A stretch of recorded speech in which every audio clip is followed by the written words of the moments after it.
Washington, where in just a few hours, President Trump will start heading to Asia for a high-stakes trip testing his role as dealmaker in chief. A possible trade agreement with China is on the line. The White House says the president will meet with Chinese President Xi in South Korea on Thursday.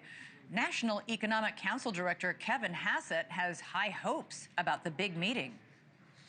We're still hopeful that we can get this thing to work out.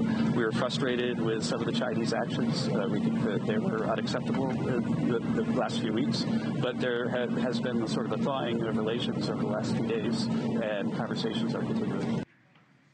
Well, we will see. China, for its part, hasn't even confirmed the meeting's happening.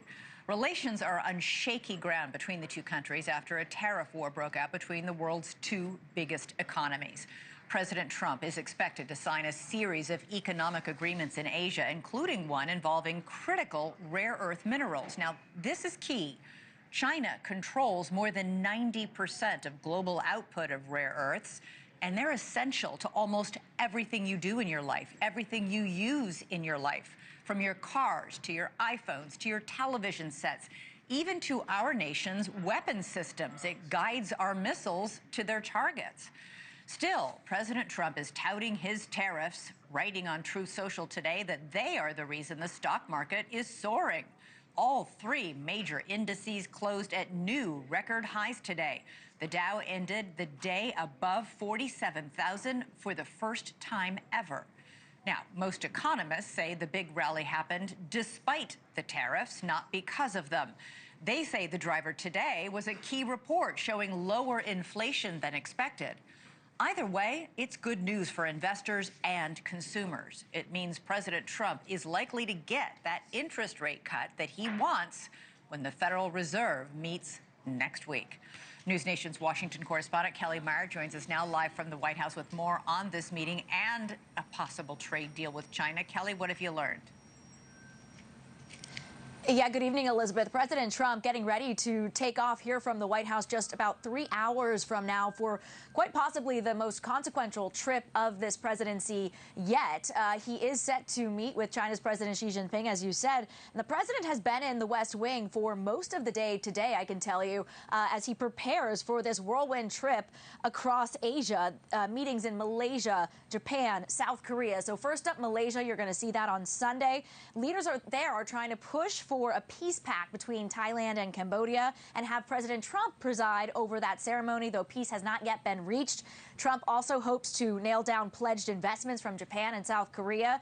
But the most crucial item on this agenda is his sit down with China's Xi Jinping. President Trump says fentanyl will be his first question to Xi when they sit down. China, the nucleus of the deadly drug, where that flow begins. But trade is still the dominant issue. I asked President Trump's Energy Secretary here today what he expects from the trip when it comes to nuclear energy and rare earths. Take a listen.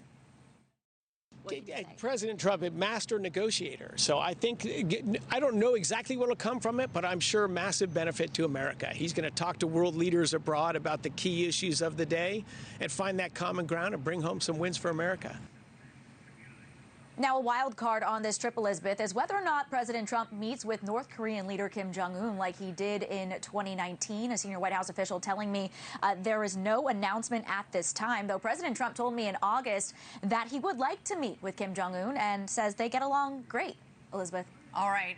In the meantime, Kellie, we had this big news with Canada today. President Trump announced he's ending all trade talks with Canada after the Ontario, which is just a province of Canada, put out an ad featuring former President Reagan. It infuriated the president. Ontario announced today it will take the ad down, but those trade talks are still off.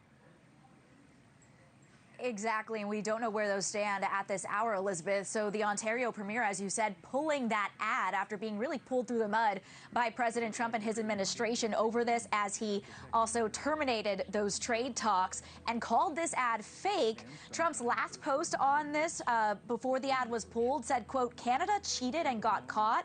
They took a big buy ad saying Ronald Reagan did not like tariffs when he actually love tariffs for our country and its national security. That's the reason President Trump says that he put these tariffs on, is for national security. Now, the ad features real snippets from President Reagan's 1987 address. Listen for yourself, the comparison.